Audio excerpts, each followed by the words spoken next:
Vous êtes sur RTL. Citroën.fr. RTL Matin, Yves Calvi. 7h37, l'Angle Écho avec vous, François Langlais. Bonjour à tous. Alors que Donald Trump devrait annoncer aujourd'hui une nouvelle salve de taxes douanières sur les importations chinoises, Oui. le ton change aussi en Europe vis-à-vis de l'Empire du Milieu. C'est très net, oui, c'est très net. Il y a quelques semaines, la Commission a publié un rapport qui rompait avec la naïveté habituelle de Bruxelles. La Chine y était qualifiée de concurrent et même de rival systémique. Rival systémique, alors en langage bruxellois, c'est vraiment une insulte très importante. Très grave. Oui. Dans la foulée de Donald Trump, et 2 ans après lui, les Européens sont en train de reconsidérer leurs relations économiques avec la Chine. C'est la première fois que l'Europe appréhende aussi clairement sa politique commerciale sous l'angle de la protection du continent et de la réciprocité des échanges. Il est peut-être temps de se réveiller. Qu'est-ce qu'on reproche aux Chinois ? Oh là, il y a une liste de griefs qui est assez longue. Ils subventionnent leurs exportateurs de façon considérable. Dans l'acier, par exemple. Du coup, ça fait une distorsion de concurrence. Ils refusent l'accès des Européens à leur marché public, alors que nous les laissons entrer. Un exemple, ce sont des Chinois qui ont obtenu la concession pour gérer l'aéroport de Toulouse. Impossible de faire l'opération équivalente en Chine. Ils forcent les entreprises occidentales qui investissent chez eux à faire des transferts de technologie pour faire monter en gamme leurs propres producteurs. Et ils piratent éhontément la propriété intellectuelle en ne respectant ni les brevets des autres, ni les appellations d'origine contrôlée. Et pardonnez-moi, mais comment a-t-on pu laisser se développer tous ces abus ?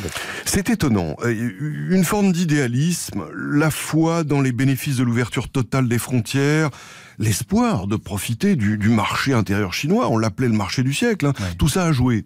Sans compter les divisions au sein même du camp européen. L'Allemagne, qui est de loin le plus gros exportateur là-bas, a longtemps refusé de montrer les dents, justement, par crainte de compromettre ses ventes de voitures et de machines-outils là-bas. Notre relation commerciale est toujours aussi déséquilibrée. Oui, en gros, ils nous vendent pour 400 milliards d'euros par an, quand nous leur vendons pour 200 milliards.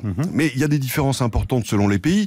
Le commerce avec l'Allemagne n'est que légèrement déficitaire pour Berlin, alors que chez nous, le commerce chinois, c'est le premier déficit, plusieurs dizaines de milliards d'euros. Au bout du compte, qu'est-ce qui a provoqué le changement d'attitude chez nous, Européens ? Plusieurs choses, les succès croissants de la Chine, à la fois au plan commercial, technologique, stratégique. Et puis il y a eu un événement déterminant pour l'Allemagne, c'est le rachat, souvenez-vous, par des intérêts chinois de KUKA, le numéro 1 européen de la robotique. C'est depuis cela que l'Europe travaille à mettre en place un mécanisme de surveillance des investissements chinois en Europe pour protéger au plan national les secteurs jugés stratégiques. Et puis la guerre lancée par Trump a aussi joué. Elle a levé un certain nombre d'inhibitions parce que le président américain dit tout haut ce que bon nombre de dirigeants européens pensaient tout bas depuis un moment. Alors, reste une question, comment réagit la Chine ? Vous savez, les Chinois n'aiment pas ferrailler sur plusieurs fronts à la fois. Et au moment où les relations entre Pékin et Washington se détériorent, ils sont prudents avec l'Europe. Et puis, les exportations en Europe sont vitales pour eux. Du coup, lors du dernier sommet sino-européen, le mois dernier, le ton des Chinois s'est fait plus conciliant sur l'ouverture de leur marché. Comme toujours, la Chine ne respecte qu'un seul argument, celui du rapport de force. François Langlais pour l'Angle Écho, tous les jours sur RTL. RTL.